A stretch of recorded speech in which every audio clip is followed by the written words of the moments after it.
Bonjour à toutes et à tous et bienvenue dans cet avant-dernier épisode sur la série des kanas.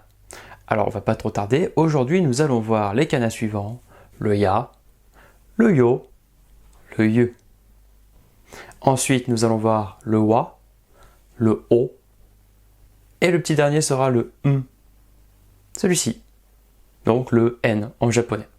Allez, perdons pas trop de temps, voyons voir comment est-ce qu'ils s'écrivent. Et voici donc petit zoom sur les kanas suivants. Nous allons donc voir le kana ya, ye, yo, le wa.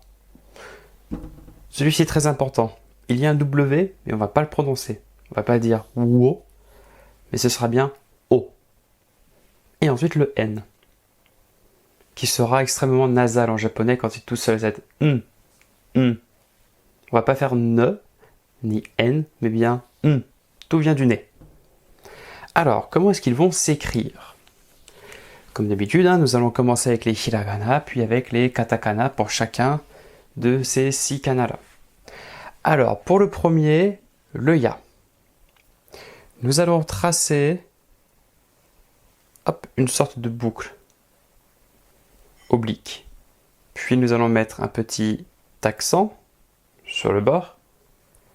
Et en dernier, nous allons faire un trait qui descend. Ça, c'est le ya, en hiragana.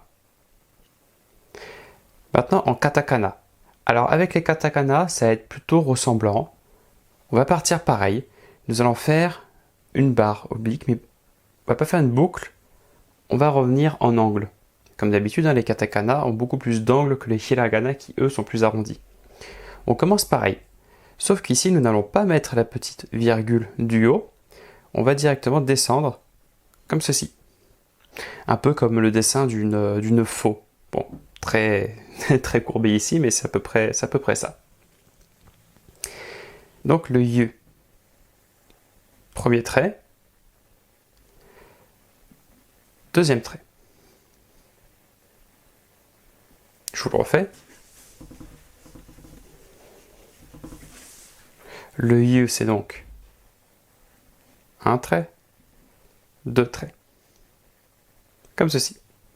En katakana, on va avoir un premier trait comme ceci et un deuxième horizontal pour terminer. Yu. Pour le yo maintenant, on va avoir un premier trait horizontal et ensuite nous allons faire une barre verticale. Une fois que nous sommes en bas, hop, une petite boucle et on s'arrête. Ça, c'est le yo.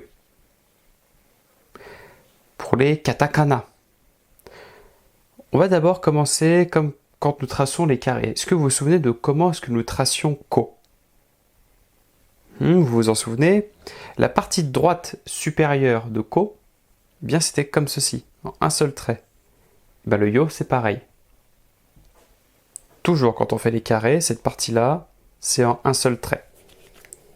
On précise bien, hop. Un petit 1 à côté, c'est un seul trait. Et ensuite, les deux autres traits vont être au milieu, petite barre horizontale, et tout en bas, petite barre horizontale. Et voilà un yo. Pour le wa maintenant. Alors le wa, on peut facilement le confondre. On peut le confondre avec le nez et le lé. Ça peut arriver, parce qu'ils se ressemblent énormément. Est-ce que vous vous en souvenez du nez et du lait? Essayez de le tracer pour voir. Ok, vous avez dû mettre la vidéo en pause, vous avez dû les tracer. Voyons le wa. Le wa, on va commencer avec une barre verticale. Comme ceci. Puis, comme pour le nez et le lait, on va commencer comme cela. Mais on ne va pas. Se souvient le nez. Il y avait la boucle, comme ceci. Et le lait, on terminait comme ça. Donc la seule option qu'il nous reste, pour changer, ça va être de reformer la boucle à l'intérieur. Et donc ça c'est le wa. En hiragana. Wa. En katakana maintenant. On va commencer avec une barre horizontale, une petite, pas bien grande. Et ensuite en un seul trait, on va partir du haut, hop, comme ceci jusqu'au bout, et une fois qu'on est arrivé au bout, on redescend. Ça c'est le roi. Maintenant passons au haut.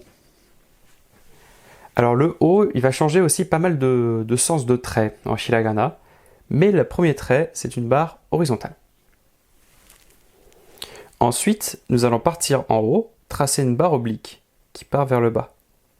Puis, une fois que nous sommes à peu près au milieu de la barre, nous allons remonter comme ceci, faire une sorte de petit pont. Donc nous avons bien un premier trait ici et un deuxième comme ceci. Et le troisième trait, il va être comme ça. Hop. Oui, lui il est un petit peu bizarre. Alors le troisième trait, on essaie de le faire quasiment à peu près au milieu du pont, un petit peu moins du milieu du pont, et que les extrémités ne dépassent pas. À peu près, c'est pas une science exacte. Mais voilà, comme indication. Je vous le refais, on ne sait jamais. Hop, on efface ceci. Je vous le retrace. Un premier trait. Un deuxième trait. Et le troisième. O. Maintenant pour les katakana.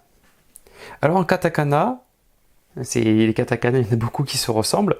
On va commencer comme bien d'autres. On va commencer avec ça. Est-ce que ça vous rappelle des souvenirs? J'espère que oui, on l'a vu régulièrement. Et ensuite, pour le différencier des autres kanas, nous allons devoir tracer, hop, une petite barre horizontale à l'intérieur. Ça c'est le O.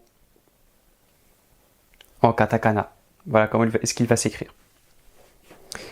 Maintenant, passons au N. Le N. Le N, c'est pas excessivement compliqué. Surtout en hiragana, c'est en un seul trait. Il faut bien se souvenir par contre des changements de direction qu'il va avoir. Alors le N, on va commencer comme ceci.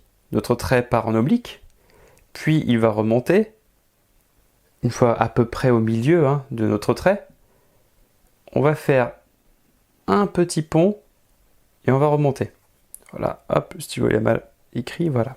On fait une sorte de petit S, oblique, et on remonte. Ça c'est le N. Je vous le retrace une fois.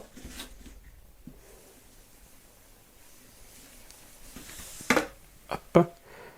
On descend en oblique, on remonte à peu près au milieu, et on fait un pont. N. Le N. Maintenant pour les katakana. Alors là, encore une fois, ça se ressemble, notamment avec le so. Est-ce que vous souvenez du so? Mettez la vidéo en pause et écrivez-le. Ok. Voyons voir comment le so s'écrit. Le so, nous avions vu, c'est qu'il fait comme ceci. On partait du haut pour écrire le so. Donc pour le N, ça va être exactement pareil. On va tracer une petite barre oblique comme ceci, cet endroit. On refait la même. Mais cette fois-ci, au lieu de partir vers le haut, du haut, nous allons partir du bas. Et l'angle est beaucoup moins prononcé. On voit bien, l'angle ici est comme ceci, la barre, et là, c'est beaucoup plus doux. Un peu plus adouci. Quand on part du bas, c'est toujours un peu plus penché. C'est plus proche de l'horizontale que quand on part du haut, c'est plus proche de la verticale. C'est comme pour le shi et le tsu, si vous vous en souvenez. Et donc, voilà pour les kanas du jour. Ya, ye, yo, wa, o. Attention, le W on ne le prononce pas. C'est vraiment comme si nous avions qu'un O. O. Et le N, qui est extrêmement nasal. Voilà comment est-ce qu'ils vont s'écrire. Je vous souhaite à tous une excellente révision ou un très bon apprentissage pour ceux qui ne le connaissent pas encore. Et je vous dis à bientôt pour une prochaine vidéo.